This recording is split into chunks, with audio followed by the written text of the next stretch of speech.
This week's guest is the founder of the Luca Foundation, a baby loss charity supporting parents. After the devastating loss of her own son, she has dedicated her life to making sure that nobody else has to go through what she did. This is a trigger warning to say that this episode includes themes of bereavement, baby loss, and suicide. It is an incredibly difficult watch, but I implore you to do so because it is such an important topic. Please welcome Sharon Luca. Thank you so much for coming on. It is a pleasure to have you here. I'm so looking forward to our conversation. Thank you for having me. I'm really honoured to be asked. Well, it means the world that you're here, and to get straight into the unbelievably important topic that we're going to be talking about, could you introduce yourself a little bit, and we can go straight into your story, really, because I just think that is such a powerful tool to tell people the very important messages that we need to tell them. I'm Sharon Luca, hyphen chatter, but I'm mostly known as Sharon Luca. And I'm an angel warrior, hence what my t-shirt says. Angel warrior is a bereaved parent. So back in June 2012, my first child, my son, Luca, whose name we added to our surname at a later date, was stillborn at full term. It's the first day of my maternity leave, and obviously our world fell apart beyond recognition.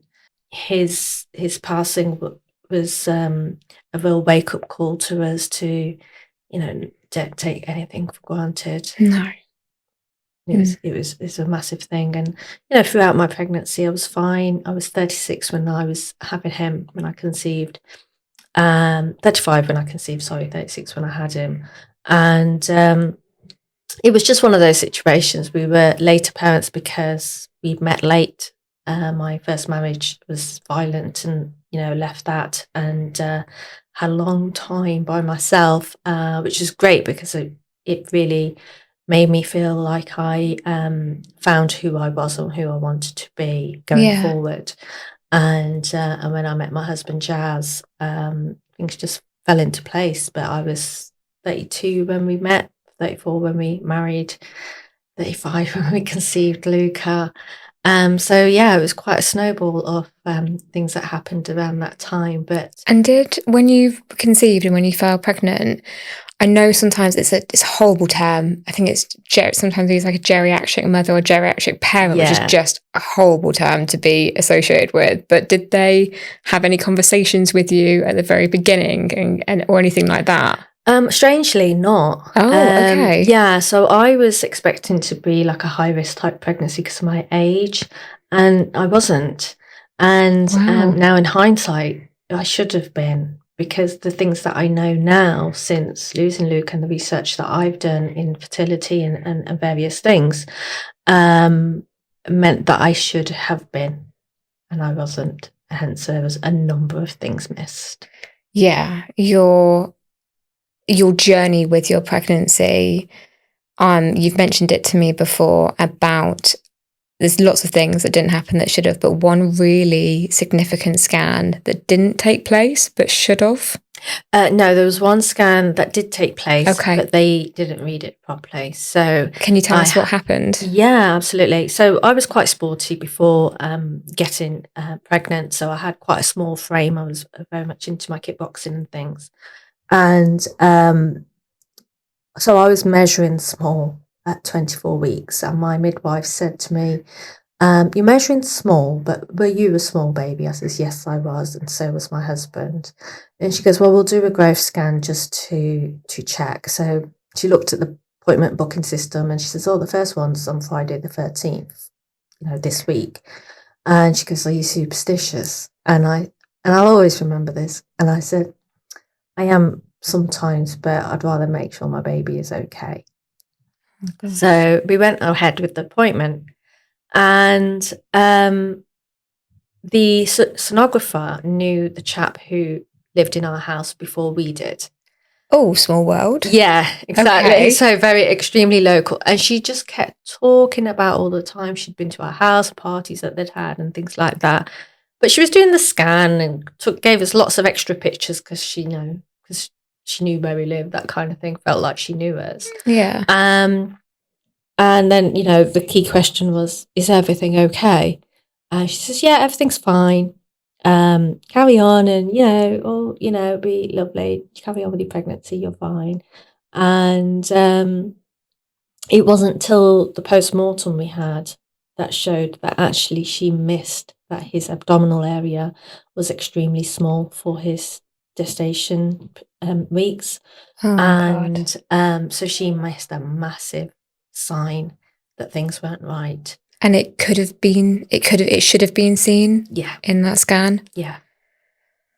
Oh my God, Sharon, So I she can't took the even imagine. measurements, and so the measurements were very clearly there. Obviously, as parents, we're not shown how to read these growth charts and things Yeah. like that. We take the professionals' opinion and take what they say to us. So obviously, we still thought everything was fine. And then obviously, when we saw the post-mortem results and realizing that she'd made an error, that just threw us even more. Yeah. Because with all these weeks, so he'd passed in my room on the 18th of June. I gave birth to him on the 21st, and it wasn't till the 22nd of August before we actually knew why and how he'd passed away. That must have felt like the longest few weeks of your entire life. Yeah. Extremely dark. I almost took my own life because I was blaming myself. I had nothing to go by as to why my son had passed away. Yeah. And naturally you think, oh my gosh, I must have done something wrong. How can I live with myself? All these different things. And yeah, I nearly took my own life, and it was just by the hand of God that, he made me turn my head and look at the time, realizing my husband will be back from work soon. It stopped me in my tracks. It actually stopped me in my tracks. And I broke down in tears, and I was crying when he came home. And then he asked me, he said, something's different. What's different? And I told him I was just about to take my own life. And he broke. Oh my God. Yeah. Oh. I'm so sorry. Yes. It's just one of those things that people don't understand when it comes to baby loss, and it doesn't matter what stage of baby loss, the darkness you feel. And around that time, both mothers and fathers, particularly mothers, because they blame themselves as well, because we're the only ones that are carrying the child. And when we realised it wasn't my fault or his fault or anyone's fault apart from that sonographer who missed that growth scan, Yeah. it didn't make it easier at all, but I stopped blaming myself. Yeah. And I think my parents, my husband, everyone else, if I had taken my life at that point and then found out it wasn't my fault, they'd be in a far worse place. Yeah. That's unthinkable, isn't it? Well, there are no words, and I think it's really important actually not just to fill the space for the sake of it. There aren't any words to try and pretend that I can ever understand what that feels like, because I can't. And even another parent that has been through baby loss in similar but different circumstances to yourself also can't completely understand, because your story is so unique, and everyone's with bereavement is completely unique to them. Indeed. If you can, and if you can't, it's completely understandable. But if you can, when you knew that Luca had passed away, did you have to go into hospital, and did they have to tell you that? Yeah. And you then had to give birth to him? Yeah. Were you induced for that, or are there any words to describe what that takes to do that, or is it just unfathomable? It's unfathomable, really. You're going through a daze at that point. It's so much information's thrown at you, and the answers you really want, you can't get. But everyone's, sort of. So for us, I realised he wasn't moving Monday evening. It kicked me really hard the day before. It had been Father's Day the day before, and I'd bought my husband a card from your bump who's going to be here in a few weeks. And then, little things like that. And I thought, did I jinx it? All these different things by sending him a Father's Day card before he was even here. All these little things go through your head and stuff. But he'd been so active those few days because I was at my parents' on Father's Day. It was my dad's birthday as well. And all my siblings were there. Everyone was there. And he was so active. He had hiccups. And everyone was like taking it in turns to put their hand there and feel him and stuff. And it was just so lovely. And it was the start of my maternity leave. And I just felt in such a good place. The pregnancy itself, in terms of morning sickness and everything, I'd barely had it. I could count on one hand how many times I'd had morning sickness. So the pregnancy itself had been brilliant. So you felt really good in yourself, your own experience of that until that point, of course. Yeah. So when it happened, it was like, but I felt fine. He was moving yesterday. He had moved that morning and had a few flutters during the day. And then suddenly, within a few hours, his heart had stopped. And he was always most active in the evening, especially when the football was on as well, because it was the Euros on at that time. Every time he heard the sound of football, he'd go mad. Oh, wow. And we used to laugh, he's going to be a footballer, and play football like his dad and stuff. And that evening he wasn't, and we were like, this is really bizarre.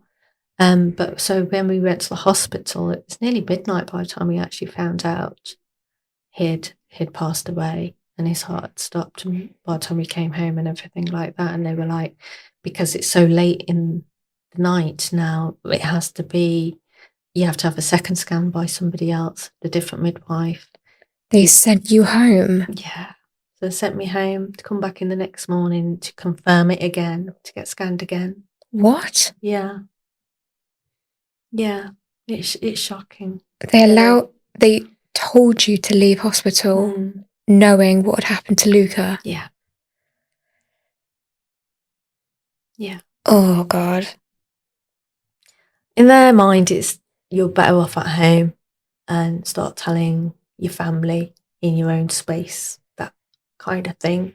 Medically, there's nothing they can do, to be honest, at that point, because in that point in the evening and still having to go back the next morning to get it reaffirmed and clinging to some hope that they've got it wrong and that when they scan us again, that actually they'll say, actually no, he was just sleeping, and he's in a position where they couldn't find his heart rate, but actually he's moved and he's fine now. Waiting for that kind of something. And it just breaks your world again to find out, 8 hours later that, they were right. They've got it. He has passed. And then they're like, right, sit here. You need to see an obstetrician about the next steps and what we need to do. And, it was just, you passed on from one pillar to the next to then sort out the next steps. And then, the obstetrician was he wasn't fluent in English, and it was hard to understand some of the things he was saying. That must have really affected the bedside manner as well. Yeah, it did. And it just felt, luckily, there was a midwife with him who, listens to what he's saying to then, give the right prescriptions and all those type of things. But I had to just confirm what he had said with her. And so I says, right, so can I make sure I've got this right, that I've got to have inducing medicine now, the tablets now, and then come back again. And so this is Tuesday morning, then go back home, and then come back on Wednesday to get into a bed in the hospital to then start labour, hope that labour will start. And she says, yeah. What? Oh my God. I just can't understand I have no expertise in this area, so I'm not going to say that they're wrong or I have a better way to do this, but I just can't understand from a human point of view, going between hospital and home, knowing that you're carrying Luca and he's gone. Yeah. That's what I can't understand. It feels cruel. Like I feel cruel just hearing it. It and it was because, you know, when my parents came and my mum just fell to her knees in front of me, cradled my stomach, and was like, "They've got this wrong. How can he inside you be dead?" You know, it was just, you know, I don't know if it would have been eased if I'd been in a hospital setting because it would have been more believable to them rather than me sitting on my sofa and them holding my stomach, and 2 days before they were feeling me move about and hiccups and everything to nothing. And it is a cruel day. They are cruel days to go through. They really are. They are. You can't fathom. And No, and no one should ever have to go through that. No one should ever have to go through that. And sadly, there's 15 people every day going through that. Every single day. Every day. And that's stillborn after 24 weeks. There's a huge number more going through it under 24 weeks, which is classed as miscarriage. Right, okay. It's 24 weeks the threshold then to which it changes? Yeah. Okay. Yeah, so if a premature baby is born 24 weeks, actually, I've recently found out some areas of the country class it at 27 weeks. Right, And I don't know okay. why there's a change in different trusts, but it should be No. the standard everywhere. So 20 in Coventry and Warwickshire, it's 24 weeks. So if a baby is born early, 24 weeks, they will go into premature care.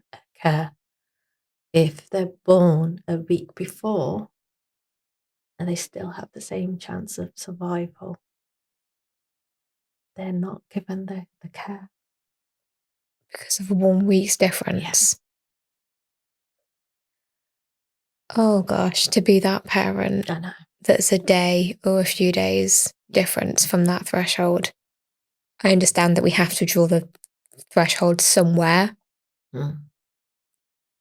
but if you're in that position, that must feel like someone's saying to you that your child is worth less or is not as much of a priority or as much of or as important as someone that is a few days or a week further on than they are. I don't know, but I imagine that's the message that you get.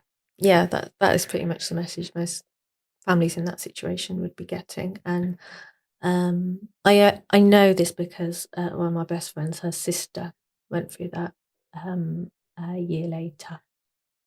A year after you? Which was her baby was premature.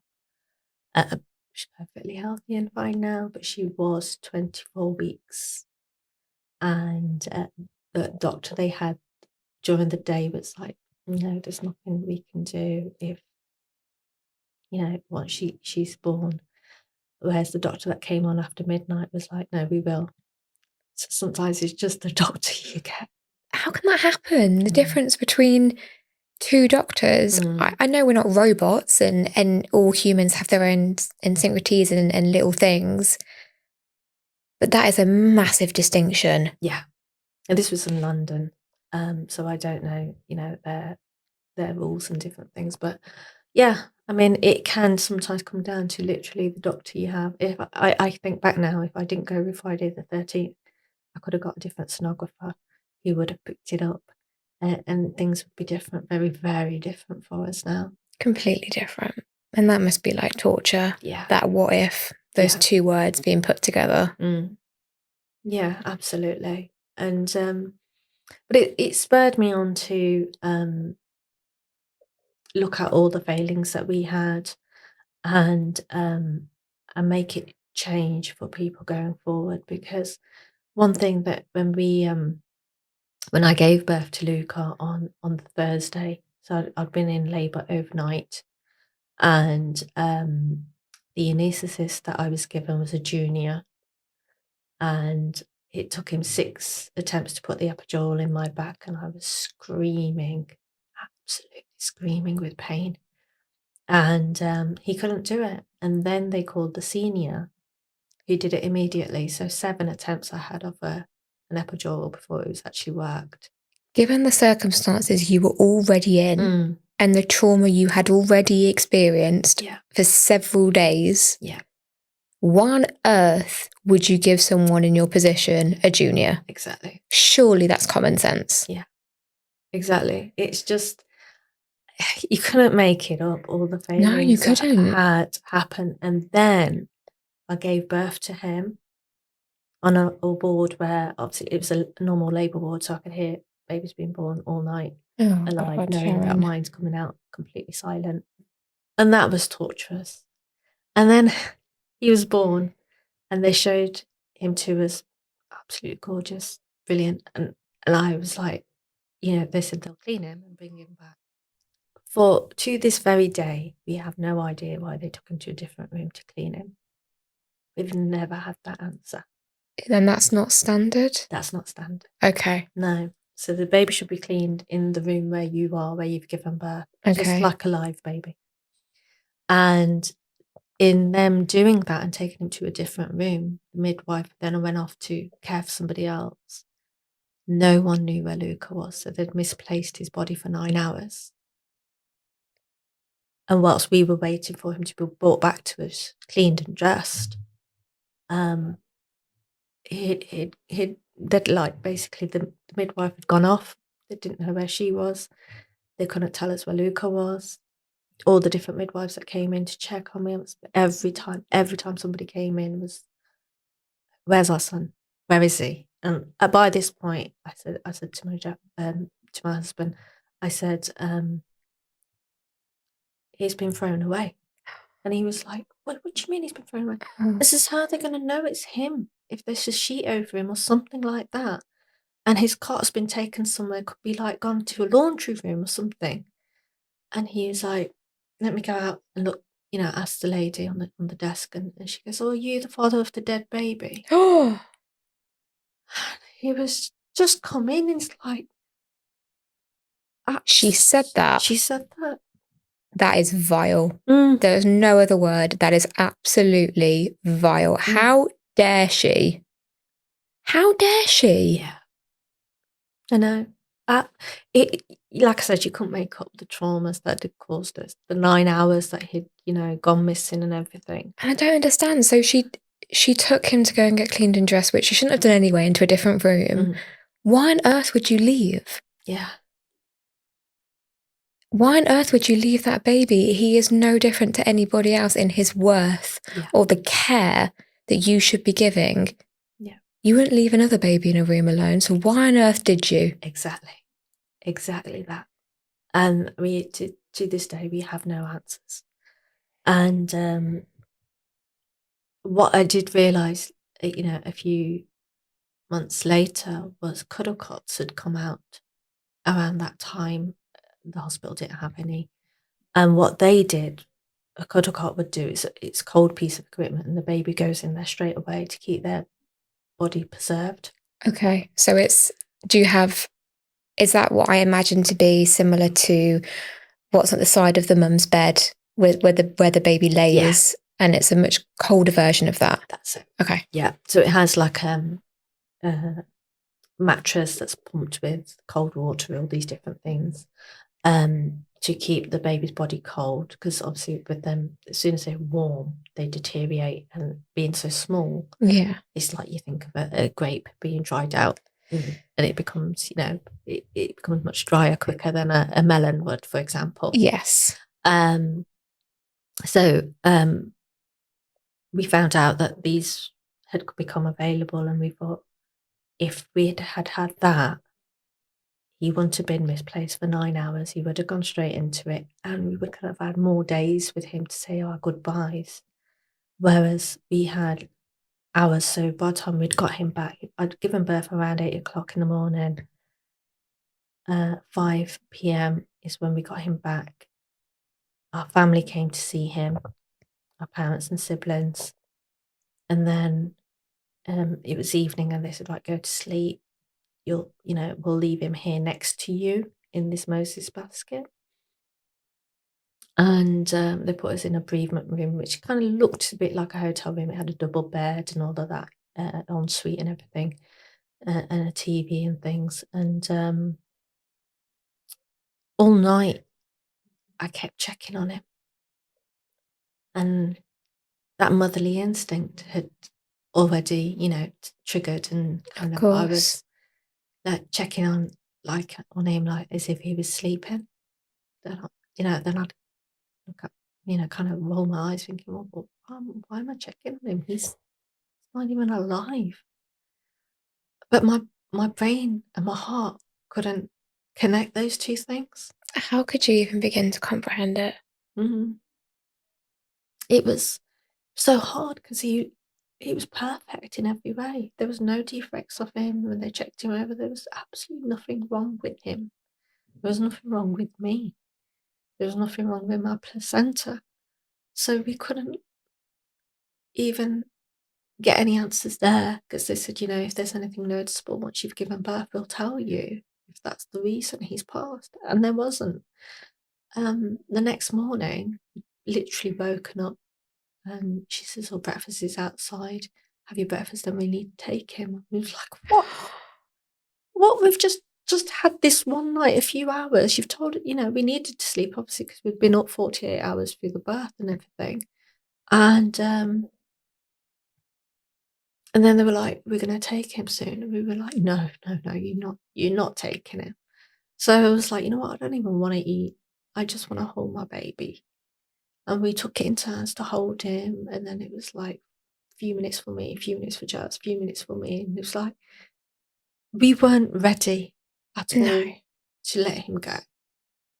And I was walking around with him, rocking him in my arms like you would with a baby, And it was very clear that my mind and heart hadn't synced up, that he is not alive. Yeah. I was very much in motherhood and new baby mode. And if I'd have had a cuddle cot, it would have given time for my head and heart to catch up together. Yeah. And that was traumatic. Yeah. All of your instincts, because you were a mum as soon as you conceived Luca. Yeah. And that does not change. No. You were a mum as soon as you were 35 years old and he was conceived in that moment. Yeah. And all of those instincts had been sparked and had been told to really come alive, because now is the time. And I can't even begin to imagine how your conscious mind, your own awareness of yourself, but also all those instincts and your body and your spirit and your soul and all those things coming together, how any of them could comprehend individually, let alone all together, what had happened and what you do now. And obviously the emotional, the mental trauma that you experienced was absolutely phenomenal, but the physical impact for your body must have been huge as well. Yeah. I mean, physically, you're getting over your birth, and you're still treated like a new mum, in the sense that you have to go for your antenatal checks afterwards and things like that, postnatal checks rather. And I'd go to the doctors, and I went for my 6-week checkup after the birth, and she was like, "Oh, you didn't bring the baby." And I was like, "Is it not on my record to say he passed away? Why is that not? Why do they not know that?" It was just constant stuff. Something was happening constantly within those weeks, and in the medical profession. It should be impossible. It should be impossible for one, let alone all of these things. Yeah. Comments, lack of common sense, complete lack of compassion, empathy, being human, being a decent human, it just blows my mind. I mean, I can't. Was it not on? I mean, even whether it was on your record, it should have been on your record, of course. But even if it wasn't on your record, do you not stop and think for a moment if you're that nurse or that doctor? Yeah. and just think, maybe I should think before I open my mouth. Yeah. I mean, not that we've spoken before, and I know that I share with you that I've suffered a massive bereavement and a traumatic one only a year ago. And I know what me and my family look like. And it doesn't insult me to say this about myself. I looked awful for a really long time. Yeah. So surely all you have to do is look at someone to think, maybe there's something not quite right. I probably looked like an exhausted mother because I wasn't sleeping. And newborns don't let you sleep either. No. So in some respect, I probably looked like a new mum would be. Hair tied back, no makeup, all of that kind of stuff. It's just normal for new mums. Yeah. And that doesn't obviously excuse any of what she said and things, but it's the fact that there were so many things that happened, and then eventually the toll took on my body actually 4 years later. And so I'd been carrying all those traumatic things for that long, and a car accident is what triggered it into becoming fibromyalgia. So I became chronically ill. 4 years later. Yeah. God. Yeah.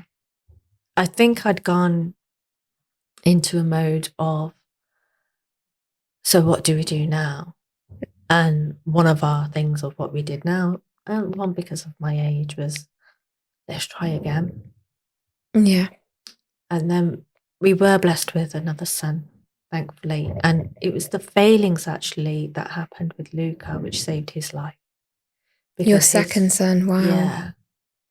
And it was because the obstetrician who delivered his postmortem results was the obstetrician I had with my second son. So when she did the growth scan, right, and it came up small, she went into panic mode, and we went into panic mode because we knew that was what had stopped with Luca. So I was put on weekly and daily monitoring right up until he was born, and this was from 24 weeks, and he was born at 36.5 days, I think it was, just short of 37 weeks, and obviously he came healthy, and everything I'd prayed for was ticked off, literally everything. And but then it was the realization that actually if they'd have done all that with Luca, he would also be here. Yeah. And we won't be living with the heartache of having lost a son. Yeah. And all the traumas that had come from that. But that must have been traumatic in itself for you to get to that scan again, and for them to say, what, in some ways it's like, okay, thank God you're doing something. But the trauma for you to go through that, and the stress and the worry and what you must have been thinking. Yeah. And then I think with grief and bereavement especially, you learn that the rest of your life is a combination of happiness, but always with a bit of pain. You didn't know the two things could coexist in exactly the same moment, but somehow they do. And there's always that light and shade. You can't just be happy. There's always something else there. The bittersweet of life. Yeah. It really is. Living in agonizing pain is one of the hardest parts of living with endometriosis. Every single morning, I would wake up with stabbing, twisting, throbbing pain all over my entire body. And the only way I could survive was by taking painkillers all day, every day. If you told me over 10 years ago that natural pain relief would work better than drugs, I'd have thought you were crazy. But then I found BU's pain relief patches. I've had the pleasure of working with the sibling co-founder, Hemang and crew, and I trust them. I trust them to do right by me. I trust them to do right by you. I trust them to do right by all of us. So, if your endometriosis pain is out of control, or your periods are ruining your social life, then use discount Alexandra 10 for 10% off BU's products. Yes, you did hear me correctly. That is 10% across all their products. Go and have a look. What's the harm? You can also head to the show's description notes for all the information and all the clickable links. That pregnancy with Kai, my younger son, felt like 10 years. I couldn't bond with him as quick as I did with Luca because I was terrified of losing him. Yeah. And then when the growth scan came up and they said, right, you need to prepare for a premature birth. We need to prepare for the fact that he might need to go in intensive care, all these different things. So yeah, And they're just chucking these pieces of information at you and just saying, yeah, okay, by the way, here's this dump of information. Yeah. And so we, immediately we ordered premature baby clothes and stuff like that because we thought, right, he's going to be here within a few weeks now. Yeah. She was like, let's try and get you to 31 weeks. Let's try and get you to that. And that was what we were going week by week by week. So, right, it's not this week. Is it next week? We literally, that's how we were living through towards the end of the third trimester, really, of Kai's pregnancy. And I don't know how I got through it, to be honest. When I think back on it now, and I think it was just the sheer need of him to be here alive. Yeah. That was keeping me going, I think. The word survival really comes to my mind when you talk about that third trimester, once you had that scan with Kai. It's just the force and willingness to say, I just have to keep going. Yeah. And, it was then we realised actually the extra checks that they were doing, one was called a Doppler test, and that actually checks the blood flow from the mother to the baby and make sure that it's at the right speed, basically. Okay. It's at the right flow. And apparently it's a very quick, easy test to do because you literally flick in the same machine. There was no different machine or anything like that. Okay. It's a normal scanning machine, but it's a different mode that they put on. They don't offer it to everybody.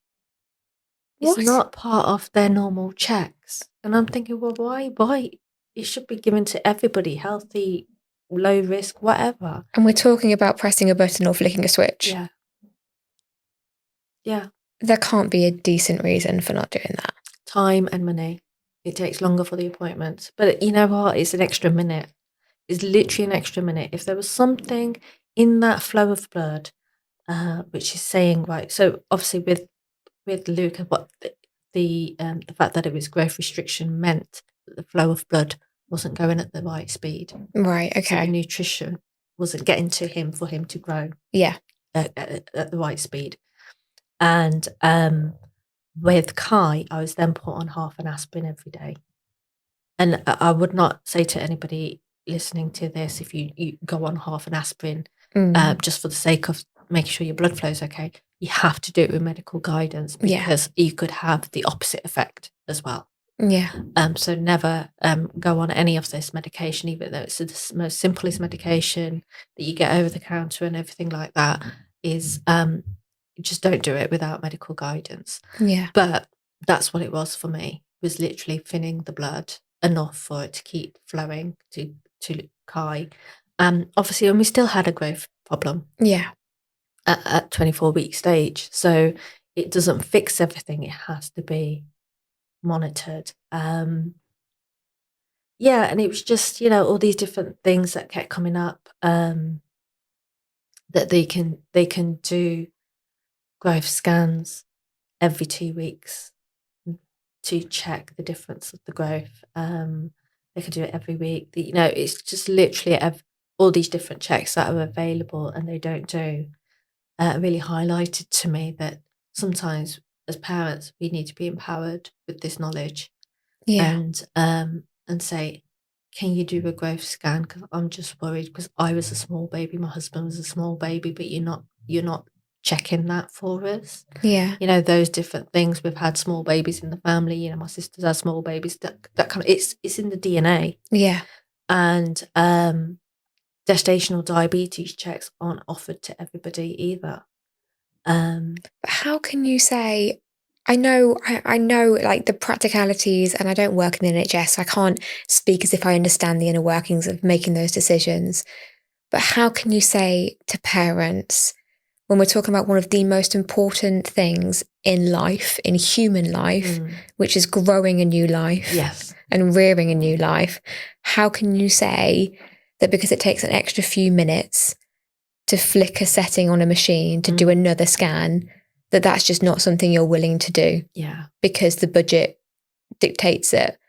You're talking about a new life. Yeah. I feel like saying, quite frankly, fuck the budget. Yeah, exactly. Yeah, like, I mean, it's mad because bollocks to your time schedule. Yeah, and it's the fact that it's having on people's lives. You know, when you lose a baby, a child at any age, whether pregnancy or once they're born, and it's, you know, illness or whatever it at the moment, you know, crime as well. Yeah. Once you've lost a child, it changes your life forever. You're never that same person ever again, and your whole the color in life goes. Like, things looked black and white to me for a long time before color started coming back in my life. And the medical profession are playing with people's mental health in that respect. Yeah. If there are lots of things that they can put in place to just say, right, your appointments are going to be an extra 5 minutes because we're going to check X, Y, and Z. For parents, that's fine. For a cost perspective, well, you know, all these, we've heard of it for many years, all these big bosses in NHS that are paid these mad salaries, put that towards these extra 5 minutes of appointments. Yeah. Especially high risk pregnancies, even medium risk pregnancies need to have all these checks, and they're not offering them. No, it's just unacceptable. Take the 20 layers of management out. Yeah. Where people getting paid to do pen pushing and manage other people and tick boxes. Yeah. No, there's no question. No. And you know, lots of people say to me, you should work in that area and get things changed. Yeah. And I'm like, I would like to, but because I have fibromyalgia, I just can't work at the same capacity as a normal person anymore. I have so many limitations, and that is because of medical professions, you know, that made the mistakes with us when Luca died, and that's had a massive knock-on effect on our lives, long term. Yeah. You know, I'm not gonna probably see out my life the way I thought I would, because I'm in chronic pain all the time sitting here. My back is killing me, but that's a normal thing for me, and I have to live with that day and night. You know, I've got another knee operation this year because of nerve damage in my knee, which is, you know, it can't be mended because of the fibromyalgia. And different areas of my body now are starting to deteriorate in terms of limbs and what I can use and how I use them. And it, you know, it's a wake-up call to me that all the different medications I'm on, and I have morphine at night now, which has recently been added to my list of medications, is at some point it's going to affect my organs and things, and I'm not going to be here as long as I would like to be here for Kai. Yeah. And I think that's a whole different podcast, probably, in terms of how you live with medical conditions, and changes that you have to make for yourselves to try and be here as long as you can. Yeah. But it certainly is a highlight that all the failings of what the medical profession did at that time, that nearly 13 years ago this June, has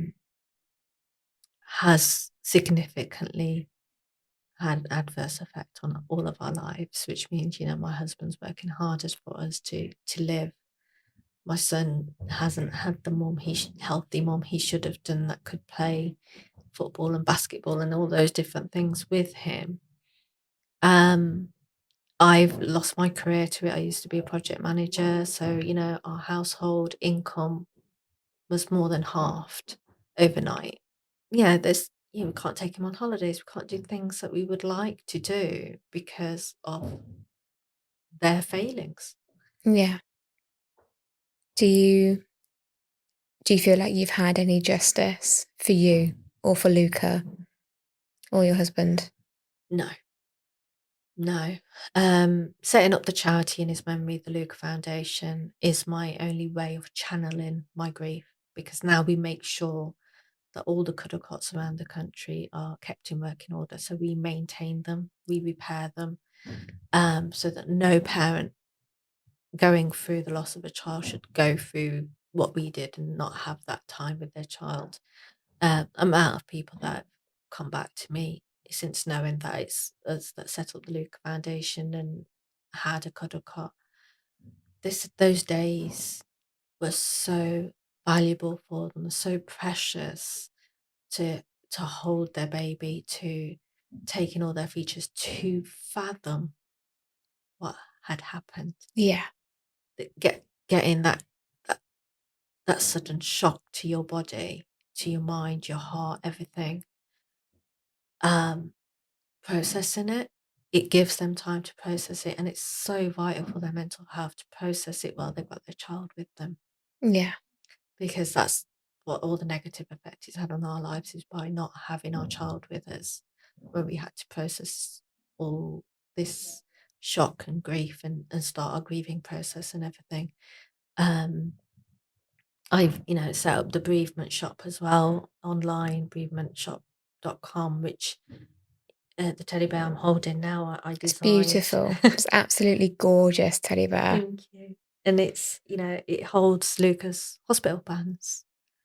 And so if I'm talking about him, I bring him with me, because that's a part, this is his story, his legacy. Mm. The Luca Foundation will be needed for many years to come. Unfortunately, we're not as the highest rate in Europe for baby loss. The UK is so behind on prevention methods. Yeah. And so we're going to see a lot of baby loss for years to come, sadly. But the support for those parents going through that is so key. And one of them, obviously, is to keep something of their child in a teddy bear that they can hug. Yeah. Is one of the things I've done. The Cuddle Cot, obviously, through the Luke Foundation, the charity, supporting children through grief as well, which is why I wrote Why Did Granddad Die? So that's a guide to This talking is to equally children. gorgeous. I've got this in front of me and I'm looking at it. It's such a beautiful book. Thank you. And that was inspired by my younger son. And when he asked how did Luca die, mummy? And he was about 4.5 at the time. So he'd just started school and was very conscious that he hasn't got a sibling here. And many of his friends at school did have siblings. And so it was explaining that to him and understanding that how children think. Yes. And the realization, really, there's no support in schools for this conversation. No. So, wherever we get funding or sponsorship from businesses and things to educate primary schools and provide the books to them, and that's what I do now. That's that kind of my part-time job, is to educate teachers on how to have these conversations with children, make sure the tools are available. All these books and teddy bears and gift packages that we have, even my own book, Angel Warrior, is on the bereavement shop. So that's a place where people can get information, how to support somebody going through all of this, how to support each other going through this. And for bereaved mothers who have read my book, they've said, you know what, you justify everything that we're feeling in your book, so we know that we're normal. I think that's Oh, why I did it, because I felt like I wasn't normal. and it's so important to feel like that. Yeah, It's so important that you're giving people that. And everything that we're talking about right now is going to be in the description. It's going to be really accessible, so anyone can go there and look at what you're doing. That's really important because your work is absolutely incredible. thank you. You've mentioned it a little bit on the cuddle cots are absolutely phenomenal. And tell me about the Luca Foundation, because you are an award-winning charity, which Yeah. is such an incredible achievement. You were awarded by the Prime Minister recently, I believe. Yeah. So just tell us a bit about the foundation, because I want people to really know who you are and that you're there to help them if they're the Thank people. you. So we're the only registered charity in the UK that proactively supports the maternity and NICU trusts, to make sure they have this equipment available for parents. And like I said, there's a high number of baby loss in this country. I think it's probably higher than what is actually estimated in the stats because of just Okay. conversations I have with midwives and things like that. For example, 1 week last year, a trust that I was working with had 12 women on the ward at the same time losing their babies.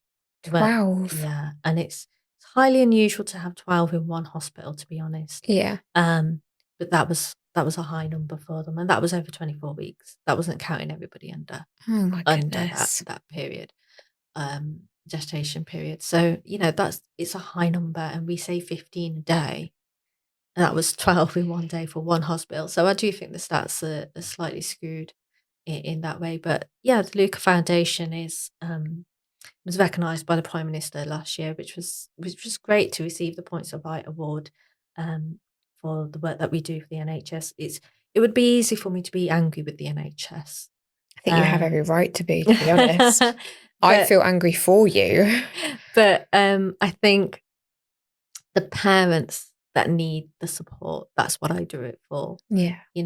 They wouldn't get all of this that we needed at that time if I wasn't doing the Luca Foundation and making sure that we keep fundraising for the cuddle cots to keep being repaired and things like that. And until somebody's used it or knows somebody who's used it, they don't really grasp how important it is. Yeah. And it's sad that sometimes we struggle to get funding or donations and stuff because people don't really understand the magnitude the cuddle cots make, the difference that it makes for families to have it. And so we're trying to grow that awareness to say that this is absolutely fundamental for if we want to, you know, look at the bigger picture. I'm trying to do a bit of research on how many parents have become chronically ill since Yes. losing a child Yeah. because the right care isn't in place. Um, and then that obviously affects the government because now they're having to look after us as well, that kind of thing, although they're trying not to by reducing PIP and things like I was that at gonna the say, moment. yeah, they are. They have a responsibility. I'm not sure I'm not sure the word they look after us. Maybe it feels like Yeah, they're looking after you. yeah. But when they've turned your life upside down, um, and shattered your heart in pieces, um, PIP payment does not cover that. No. Does not cover that. I'm only literally using it for all the things that I can't do anymore. And that's one of the things is washing my own hair. I can't even wash my own hair anymore. I have to go once a week to a hairdresser to get my hair washed. And people are like, well, why keep long hair then if you struggle with it? Oh, Well, why excuse should me? I not keep my long hair? Why should I have to change my whole identity and how I look? Because the you know the failings have made me become this ill, made me have limitations and things like that. Why Who should I then cut my hair short who to the be able hell to are manage these it better? people? I know. Oh my God, talk about the emotional intelligence of a teaspoon. Yeah, Who says that to I someone? know. Don't understand why you think it in the first place, but if you do think it, keep your thoughts to yourself. Yeah, exactly. It's just like I said, you can't make these things up. The stuff I hear is it's just you just think, did I just hear that right? Did you really just say that? It was like obviously had depression since my son died, Yeah. and when I was at work and I was struggling because the fibromyalgia was just starting to come out, and it was just towards the end of me working, and my line manager said, "Well, you don't look depressed."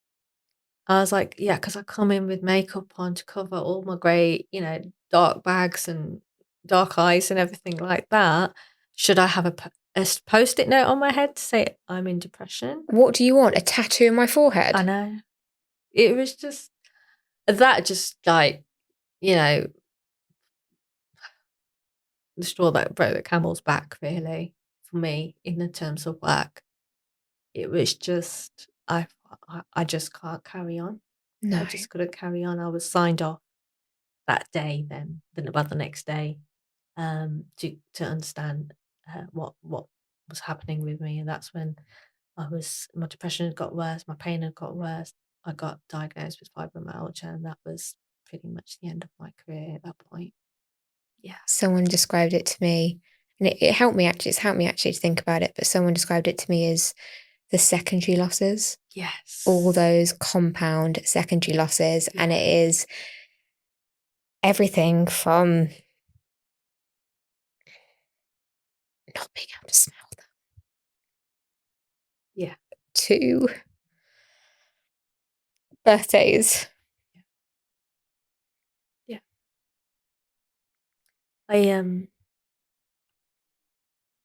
It gets you at different times. It really does. And yeah, recently I was just bawling my eyes out because I felt bad for Kai that he hasn't got a sibling here, even now. Because he wanted to play basketball, and his dad had got backache, and he was like, "I've got no one to play with." Oh gosh. And I can't play a game of basketball with him, obviously, but you know, and as we're getting older, we have our aches and pains naturally, but I have fibro, and then my husband had just, hurt his back a bit by doing something. And he was like, "Give me a couple of days to sort my back out and I'll play." And I just went and sobbed because I thought if Luca was here, my son wouldn't be feeling like that. Yeah. And they'd have each other. And yes, there'd be squabbles and all those different things that parents go through. But you know what? If you are a parent with, two or more children that they do fight, it's a blessing. Yeah. It really is a blessing to have, because it's heartbreaking for me to see Kai just down sometimes because he's got no one to play with. And no one talks about this. Yeah. No one talks about this. A year goes by, 2 years go by, and I understand it in some ways, because if your world hasn't been obliterated and blown to pieces, you can't understand or imagine, and for good reason, because it's almost a protection for ourselves if that hasn't happened to you.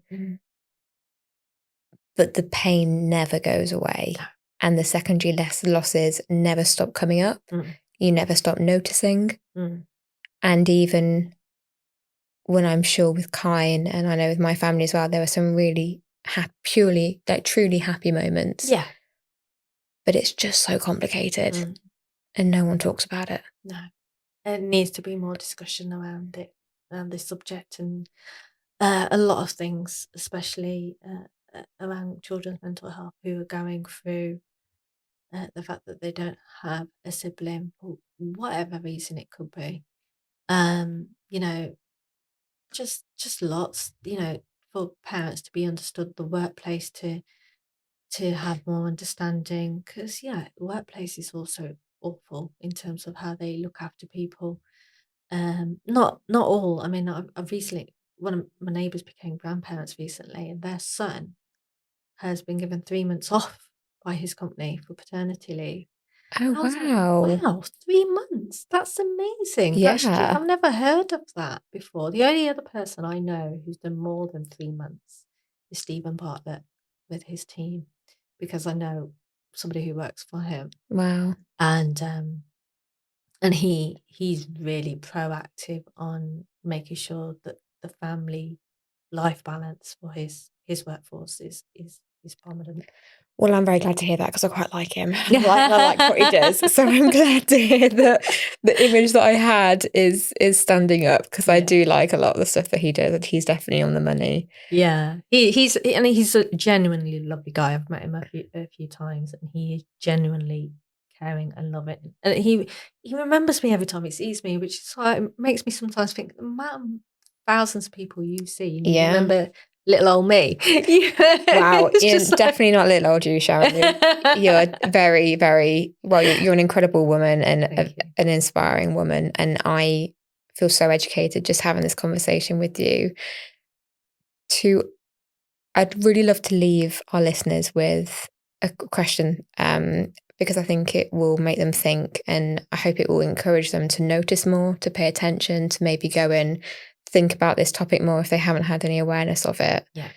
What would you like in the future to see happen when it comes to baby loss and the experiences that you and other parents have had? What would you like to see change?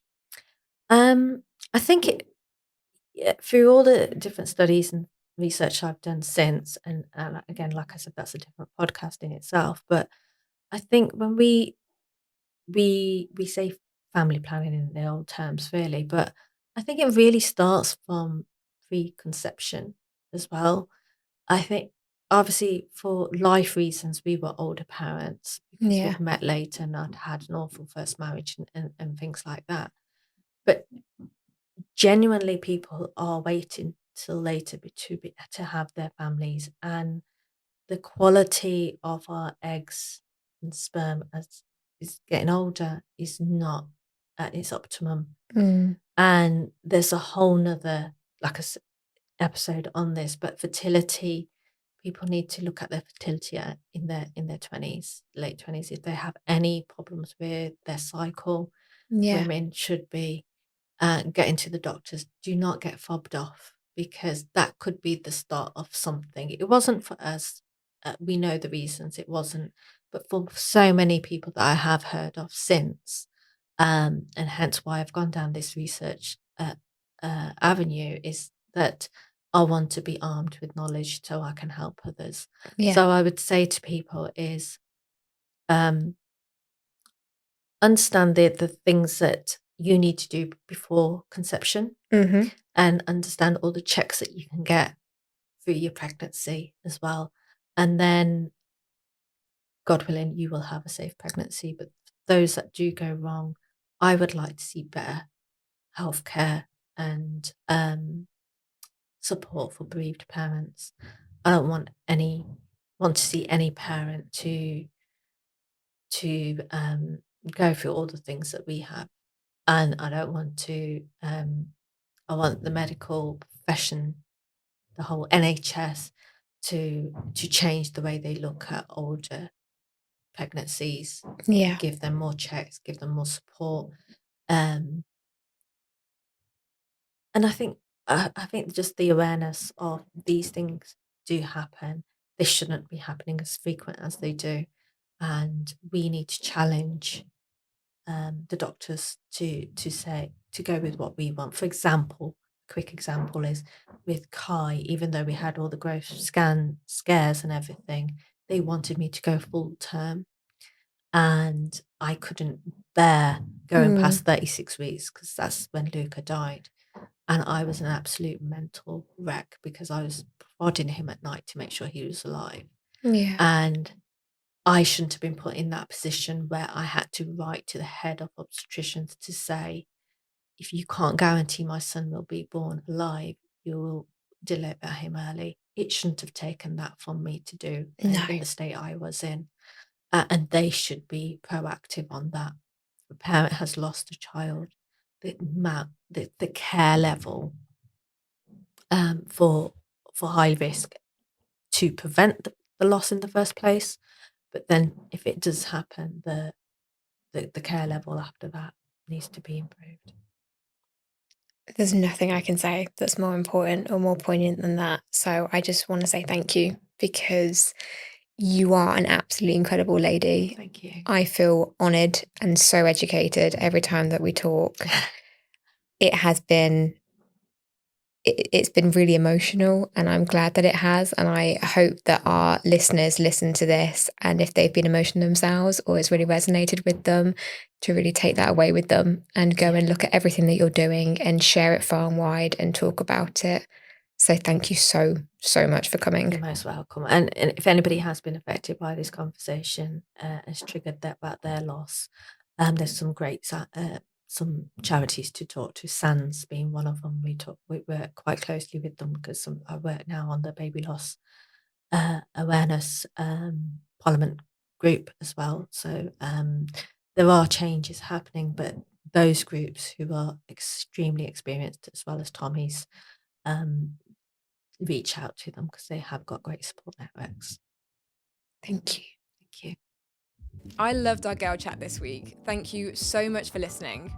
If you enjoyed today's episode, then don't forget to hit the follow button wherever you're listening. To find out more about us or today's guest, then head to the show notes.